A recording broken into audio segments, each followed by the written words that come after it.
नमस्कार, मैं राजकुमार उप्पल दर्पण न्यूज में आपका स्वागत करता हूं। आज हमारे साथ स्टूडियो में मौजूद है आगरा से कांग्रेस के जिलाध्यक्ष राघवेंद्र सिंह मीनू, जिन्हें हाल ही में पार्टी ने जिलाध्यक्ष पद की जिम्मेदारी सौंपी है।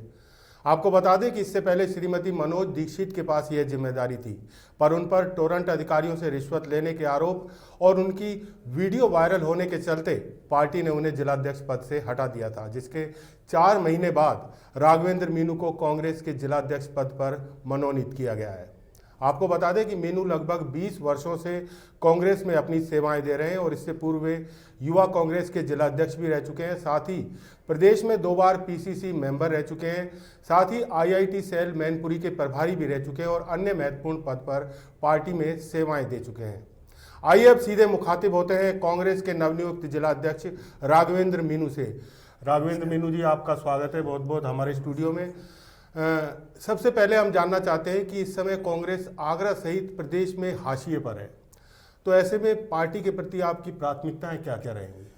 देखिए, हाशिए पर तो नहीं कहा जा सकता है, क्योंकि अगर सत्ता से अगर कोई लड़ रहा है तो सिर्फ कांग्रेस लड़ रही है।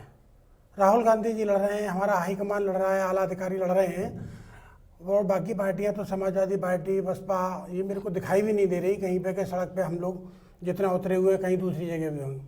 और पार्टी के प्रति रही प्राथमिकता की तो धन्यवाद देना चाहता हूँ मैं अपने आला हाईकमान को, जिन्होंने मुझे ये पद दिया, और उसके लिए मैं खरा उतरूँगा।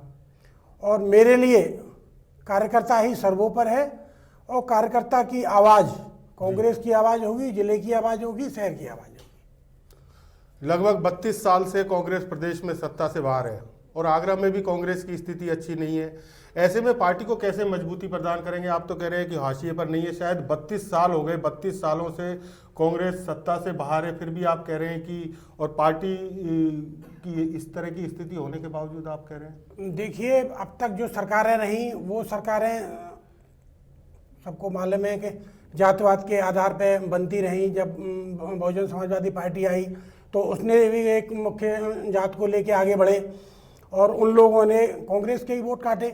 और समाजवादी पार्टी आई तो समाजवादी पार्टी में भी कोई बाहर से तो नेता पैदा हुए नहीं थे, कि कांग्रेस से मैक्सिमम लोग उसमें आ गए, वो भी जातिवाद की राजनीति करके आगे बढ़ी थी। लेकिन मैं कहना चाहता हूँ कि कांग्रेस एक ऐसा दल है जो भावनाओं से जुड़ा हुआ है और उसकी एक अपनी अलग रणनीति है जिसमें सभी जातों का समावेश है, और उसे हम लेके आगे चल रहे हैं। और रही सत्ता में ना आने की बात, तो सत्ता में आने के कई तरीके होते हैं, उन तरीकों को हमने कभी अपनाया नहीं। और जो कार्यकर्ता है हमारा, वो सभी जात का कार्यकर्ता है, उसी को हम लेके चल रहे हैं। और बाकी अब आगे आप देख रहे हो कि आज हम जो लड़ाई लड़ रहे हैं, कांग्रेस जिस लड़ाई को लड़ रही है उसमें हम सफल होंगे और आने वाले समय में सत्ता में फिर आएंगे। नहीं, आप सपा बसपा पर जातिवादी होने का आरोप लगा रहे हैं और शायद भाजपा पर भी हिंदूवादी होने का आरोप लगता है, तो कहीं ना कहीं कांग्रेस पर भी मुस्लिम तुष्टीकरण का आरोप लगता है। कांग्रेस पर सत्ताधारी भाजपा और हिंदूवादी जो मुस्लिम तुष्टीकरण का आरोप लगाते हैं और हिंदू विरोधी होने का आरोप लगाते हैं, तो इस पर आप क्या विचार करेंगे, क्या कहना चाहेंगे? लगाने वाले तो कुछ भी लगाते रहें, जबकि ऐसा कुछ भी नहीं है, क्योंकि इसमें अगर खाली कांग्रेस मुस्लिमों को आगे बढ़ाती या मुस्लिमों को ही साथ में लेके अगर कांग्रेस चलती तो मेरे ख्याल से बाकी की जातियां नहीं जुड़ी होती। आज की तारीख में सभी धर्म, चाहे वो हिंदू हो, मुस्लिम हो, ईसाई हो, ठाकुर हो, ब्राह्मण हो, सभी लोगों का इसमें समावेश है और उसी को लेके चल रहे हैं। हम लोग जातिवाद की राजनीति की बात करते ही नहीं है, लेकिन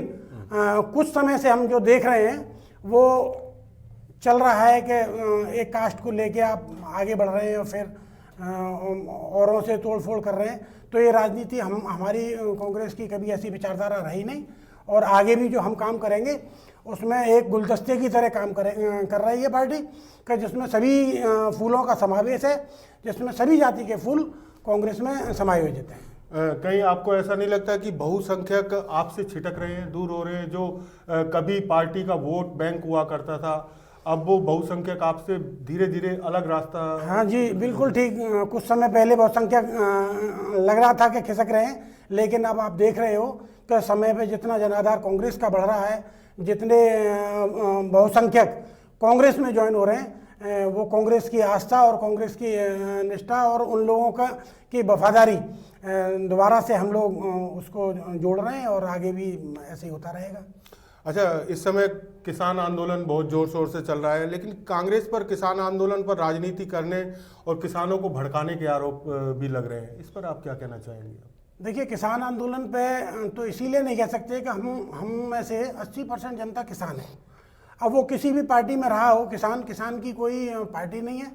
अब वही लोग हैं जो नेतागिरी भी करते हैं और किसान को जो किसान है, अब वो लोग अगर जाते हैं तो उसमें भड़काने की बात थोड़ी है। इसमें तो हमें खुशी ये होती है कि अगर मैक्सिमम लोग कांग्रेस के लेके का झंडा लेके घूम रहे हैं, कह रहे हैं कि साहब ये उन पे बिल्ला लगा हुआ है, ये कांग्रेस के लोग हैं, तो उसमें हमें फक्र होना चाहिए।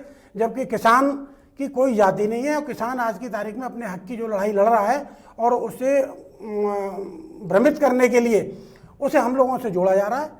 जबकि ऐसा नहीं है। हमारा तो देश हित में किसानों के लिए हम लोग सहयोग कर रहे हैं सभी जगह और अपील कर रहे हैं इस चीज़ को लेके कि किसानों के आंदोलन को ज़्यादा से ज़्यादा क्या कहते हैं मूवमेंट तैयार किया जाए, उनके हक की लड़ाई को ज़्यादा से ज़्यादा लड़ी जाए। नरेंद्र मोदी सरकार ने पिछले कुछ 7-8 सालों में जो फैसले, अप्रत्याशित फैसले कहा जाएगा, जो दिए हैं केंद्र सरकार द्वारा, चाहे वो फिर जम्मू कश्मीर से धारा 370 हटाने का मामला हो या फिर 3 तलाक या राम मंदिर निर्माण का मुद्दा हो, इन सभी पर जो निर्णय लिए गए उन्हें आप किस नज़रिए से देखना चाहेंगे? क्योंकि 70 सालों में वो निर्णय कांग्रेस सरकार द्वारा नहीं लिए गए, तो कहीं ना कहीं कांग्रेस डरती थी इन सब संवेदनशील मुद्दों को हाथ लगाने से। क्या लगता है आपको? देखिए, एक्चुअल में हुआ क्या कि जैसे कहते हैं ना कि बंदर के हाथ बटेर लग गई, तो आज की तारीख में पूर्ण बहुमत में है। वो अपने ही नेताओं की नहीं सुन रहे तो बाकी के किसी की क्या सुनेंगे? एजेंडा उन्हें पास करना है, एजेंडा उन्हें बनाना है। कई जगह तो एजेंडे ऐसे बने कि पास बाद में हुए और पहले एजेंडे ओपन हो गए। लेकिन कांग्रेस ने हर दम विरोध किया, चाहे वो धारा 370 का मामला हो या और अन्य मुद्दे हो, उसका विरोध किया। तो क्या धारा 370 का विरोध क्यों करते हैं आप? नहीं, धारा 370 कोई एक धारा नहीं है, उसके अंदर कई बिंदु हैं। हम उन बिंदुओं का विरोध करते हैं जो देश हित में नहीं है और उसको ये लोग मीडिया के माध्यम से, आप लोगों के माध्यम से उसका दुष्प्रचार कर रहे हैं। कांग्रेस ये चाहती है कि जो मुद्दे हैं उनको पूरा ओपन किया जाए कि धारा 370 में कितने बिंदु हैं और कौन कौन से बिंदु इन लोगों ने ओपन किए हैं और कौन कौन से बिंदु ओपन नहीं किए हैं। वो सारे ओपन करें तो अपने आप जनता के बीच में इनकी कलई खुल जाएगी कि उसमें कौन कौन से बिंदु इन्होंने किए हैं। धारा 370 लेके बैठे हुए कि धारा 370 भारतीय जनता पार्टी ने हटा दी, जबकि धारा 370 की पूरे बिंदुओं को अगर ओपन कर दिया जाए तो उसमें इनकी कलई खुल जाएगी और ये खुद अपने आप जमीन पर आ जाएंगे। चलिए, आप दोष चाहे सत्ताधारी पार्टी को दें, लेकिन देखा जाए तो कांग्रेस ही आगरा में कई गुटों में बटी हुई है। अब इन सबको एक मंच पर लाने का किस तरह से प्रयास करेंगे? क्योंकि अभी तक आपके शहर अध्यक्ष की बात हो तो हाजी अबरार और हाजी दूसरे जो हैं हाजी साहब, उन दोनों की अलग अलग दुकानें चल रही थी। देखिए, बड़ी तो ये कहीं ना कहीं कोई एक दूसरे के कार्यक्रमों में नहीं जाता है। तो जब आपका कुनबा ही एक नहीं है तो आप पहले अपने कुनबे को तो एक कीजिए, तभी तो आप आगे बढ़ पाएंगे। देखिए, ये तो सभी जगह है। आप कांग्रेस को लेके चल रहे हैं कि जो अध्यक्ष पद से हटता है तो वो विरोध में आ ही जाता है, तो वो मन की थोड़ी सी कुंठा होती है। जबकि ऐसा नहीं है। पार्टी जब एक मंच पे होती है तो सभी पूरे कांग्रेसी साथ में होते हैं और एक दूसरे के सपोर्ट करते हैं। और रही हाजी अबरार की और उनकी, तो हाजी अबरार और जमील भाई आज भी पार्टी के साथ में ही हैं और जमील भाई का भी निष्कासन देखिए जल्दी हो जाएगा, 60 साल से रद्द हो जाएगा। 60 साल से करीब वो पार्टी की सेवा देते रहे हैं। पार्टी के साथ तो है, लेकिन वो एक दूसरे के कार्यक्रमों में नहीं जाते हैं, एक दूसरे को देखना तक पसंद नहीं करते। तो ऐसे लोग जो एक दूसरे के विरोधी हैं, ऐसे लोग आपके पार्टी में, तो वो पार्टी को आगे कैसे बढ़ाएंगे? नहीं, ऐसा नहीं है। अगर बड़ा कार्यक्रम होता है, सूर्य सदन के जितने भी कार्यक्रम हुए, बड़ी पंचायतें हुई, कांग्रेस की खाट सभा हुई, उसमें सभी लोगों ने एक दूसरे का सहयोग किया या इलेक्शन रहा हो, ऐसा नहीं है। पर हाँ, जहाँ अपने खुद के निजी कार्यक्रम होते हैं, शहर अध्यक्ष अपना जो कार्यक्रम शहर में करते हैं, तो वो उनके में जाए नहीं जाए, उससे क्या। खैर, अब आप अपने नेताओं का चाहे जितना मर्जी बचाव करें, लेकिन सभी जानते हैं कि कांग्रेस में इस समय तक क्या स्थिति थी और किस तरह से ये नेता एक दूसरे को चाहते हैं, किस कदर, ये सब जानते हैं। अच्छा, क्या आपको लगता है कि आपकी मुस्लिम तुष्टीकरण की जो कांग्रेस की नीति रही है, उस छवि के कारण हिंदू वोट आपसे कहीं ना कहीं दूर हुआ है, छिटक गया है? नहीं, हिंदू वोट दूर नहीं हुआ है, कुछ भ्रमित हो गया है, वो वापस आ जाएगा। और रही मुस्लिम तुष्टीकरण की, तो मैंने पहले भी बताया कि कांग्रेस में सभी जाति के लोग हैं। केवल मुस्लिम का अगर पट्टा लेके चला जाए तो फिर मुस्लिम बसपा को भी वोट देते हैं, मुस्लिम समाजवादी पार्टी को भी वोट देते हैं। तो उसे अगर ये कहा जाए कि केवल कांग्रेस का पट्टा है, तो ऐसा कुछ भी नहीं है। वो मुस्लिम की कांग्रेस की राजनीति ये है कि चाहे वो मुसलमान हो, हिंदू हो, सिख हो, ईसाई हो, सबको साथ में लेके चलने की है। केवल एक ये आरोप लगाना कि मुस्लिम तुष्टीकरण की क्या कहते हैं कांग्रेस वकालत करती है, तो ऐसा कुछ भी नहीं है। देश में सभी लोग रह रहे हैं और सभी का सम्मान है, और कांग्रेस जितना सम्मान सभी लोगों का करती है उतना शायद मुझे नहीं लगता कोई और पार्टी करती हो। आगरा शहर में टोरेंट पावर का मामला जिस तरह से कांग्रेस ने पुरजोर तरीके से उठाया, आपकी पूर्व जिलाध्यक्ष मनोज दीक्षित ने भी ये मामला उठाया था, लेकिन उनका वीडियो वायरल होने के बाद वो प्रकरण एक तरह से शांत हो गया। लेकिन इसमें जनता कहीं ना कहीं पिस रही है, तो क्या कहना चाहेंगे आप? फिर इस मुद्दे को उठाएंगे या किस तरह से आप? नहीं, बिल्कुल। देखिए, टोरेंट पावर वाले मुद्दे पे आपको बता दें कि ये जनता की लड़ाई है और उसमें सारी पार्टियां पिस रही हैं। अगर ये कहा जाए कि समाजवादी पार्टी को इससे लाभ हो रहा है या बहुजन समाजवादी पार्टी को, लोकदल को या किसी और पार्टी को लाभ हो रहा है, ऐसा कुछ भी नहीं है। जनता तो इसमें जनता को आगे आना पड़ेगा और कांग्रेस इस लड़ाई को बलपूर्वक लड़ेगी और उसमें सफलता भी हासिल की। एक्चुअल में है क्या टोरेंट पावर से लड़ाई नहीं हमारी सरकार से लड़ाई है। टोरेंट पावर कोई तो दक्षिणांचल के किराएदार है। हम लोग जो गलत ज्ञापन देते हैं वो बिल्कुल गलत देते हैं। हमारी लड़ाई दक्षिणांचल से है। दक्षिणांचल पे आंदोलन किए जाएंगे। जो इनका एजेंडा है, जो 100 रुपये के पेपर पे इन लोगों ने एग्रीमेंट किया है, वही फर्जी है, पहली बात तो। दूसरा, उसके अंदर जितने भी बिंदु हैं उसको किसी को भी वो फॉलो नहीं कर रहे हैं। जिस दिन जनता इस चीज़ को समझ जाएगी कि 3-3.5 रुपये की बिजली खरीदते हैं और 7.5 रुपये में बेचते हैं, जबकि किसान 1800 रुपये का कुंटल का गेहूं अगर कुछ दिन जमा करके अगर 2200 रुपये में भी बेचता है तो वो कालाबाजारी होती है। तो जिस दिन ये समझ में आ जाएगी कि 3.5 रुपये यूनिट की बिजली हम 7.5 रुपये में खरीद रहे हैं, तो ये कालाबाजारी नहीं है तो क्या है। तो इस मुद्दे को जनता तक पहुंचाना है और जनता जिस दिन समझ जाएगी उस दिन टोरेंट पावर जिस तरह से मेरठ से भाग गई है, जिस तरह से कानपुर से भाग गई है, उसी तरह से आगरा से भी भाग जाएगी। कांग्रेस जब तक प्रदेश में एक मजबूत नेतृत्व नहीं देगी तब तक शायद 2022 में होने वाले विधानसभा चुनाव में भी अपनी दावेदारी मजबूत नहीं कर सकती। तो अपनी दावेदारी मजबूत करने के लिए किस तरह से प्रदेश? देखिए, प्रदेश में मजबूत देने के लिए जो हमारे माननीय अध्यक्ष जी हैं लल्लू कुमार जी, आप अब तक जब से बने तब तक अब तक हिस्ट्री देख लीजिएगा, 55-60 के करीब तो उनके ऊपर प्रदेश सरकार ने मुकदमे लगा रखे हैं। उसके बावजूद भी आज की तारीख में भी जैसे नज़रबंद होते हैं ना, इस तरह से तो नज़रबंद किए हुए हैं कि कहाँ जा रहे हैं। प्रदेश अध्यक्ष अजय कुमार लल्लू जी, उनके पीछे LIO अलग लगी रहती है, अरेस्ट करने के लिए अलग लगे रहते हैं। जिन मुद्दों पर अरेस्ट करना चाहिए उन पर भी कर लेते हैं, जिन पर नहीं करना चाहिए वहाँ पर भी रोक लेते हैं। गाय की ये लोग बात करते हैं, अगर हम गाय की बात करेंगे तो हम दोषी हो जाते हैं, और अगर बीजेपी वाले गाय की बात करते हैं तो उसमें चंदे की बात करते हैं कि साहब गाय के लिए चंदा दें। अगर गाय के संरक्षण की बात है तो मैं सिर्फ ये कहना चाहता हूँ जनता से, सरकार से और उन लोगों से जो भ्रमित हैं कि 30 रुपये पर हेड ये गाय के लिए देते। अब जिन्होंने शेल्टर बना रखे हैं जिसमें 1,500 2,000 गाय हैं, का आदमी तो 30 रुपये में पल नहीं रहा, गाय कैसे 30 रुपये पर डे पल जाएगी। तो उसको 30 रुपये से बढ़ा के कम से कम 300-400 रुपये का जो खर्चा आता है पर गाय के हेड पे खर्च हो, तो ये तो गाय के मुद्दे की बात है, जिसे ये बोलते हैं कि गाय हमारी माता है और उस पर ठप्पा केवल बीजेपी का लगा हुआ है। ऐसा कुछ भी नहीं है, गाय सारे हिंदुओं की माता है और सभी सम्मान की दृष्टि से देखते हैं। पर जो गाय आवारा पशु खेतों में नुकसान कर रहे हैं और उन लोगों पे भी इन्हें नज़र रखनी चाहिए।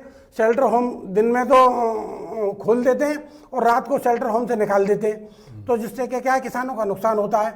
तो किसान मजबूरी में कभी किसी स्कूल में बंद कर देता है, कभी कहीं बंद कर देता है, क्योंकि उसकी तो खून पसीने की मेहनत 2 घंटे में जानवर ख़त्म कर देंगे। तो उसके लिए लड़ाई हम जो लड़ रहे हैं उसके लिए जगह जगह आप देख रहे होगा प्रदेश में 10 जगह तो इन लोगों ने बंद करा दी, अरेस्ट करा दिया अजय कुमार लल्लू जी को। तो उस मुद्दे को हम फैलाना चाहते हैं। अभी किसान आंदोलन जो चल रहा है, अभी किसान आंदोलन की वजह से ये गाय का मुद्दा थोड़ा सा दबा हुआ है और इसे हम प्रदेश स्तर तक और आगे बढ़ाएंगे इसे, जो कम से कम उन लोगों की समझ में ये आ जाए कि जो शेल्टर होम जो कागज़ों में दिखाए जा रहे हैं करोड़ों रुपए खर्च हुए, तो वो करोड़ों रुपए कहाँ जा रहे हैं, 30 रुपये में कौन खा सकता है या कौन पूरा दिन अपना क्या कहते हैं 30 रुपये में गुजार सकता है, इसकी अभी जनता को भनक नहीं है। जनता को जिस दिन ये मालूम पड़ जाएगी तो उसका भी हिसाब जनता भारतीय जनता पार्टी के आला अधिकारियों से लेने लगेगी। ये गाय का मुद्दा केवल इसलिए तो नहीं है ताकि जो हिंदू वोट कांग्रेस से छिटक गया है ये वापस से आ जाए? नहीं नहीं नहीं, हिंदू पार्टी में है, कांग्रेस में हिंदू नहीं है क्या कांग्रेस में? तो जिनकी नहीं, ये पहले तो कभी उठाया नहीं गया ना इस तरह का। पहले कभी शेल्टर होम बने भी नहीं, पहले शेल्टर होम बने नहीं, और जितनी गाय माता की मृत्यु हुई है वो शेल्टर होमों में हुई है। कईयों जगह तो 1,500 2,000 गायों को रखा गया है और 300-400 गाय बची। इसके अलावा भी आगरा में बहुत सारे ऐसे मुद्दे हैं जिन्हें जनहित में उठाया जा सकता है, तो कांग्रेस उन मुद्दों पर किस तरह से अपनी कोशिश को अंजाम देगी? उसी की रणनीति तैयार हो रही है। कांग्रेस अब जनहित के मुद्दों को उठाना शुरू करेगी और इसका पुरजोर विरोध करेगी।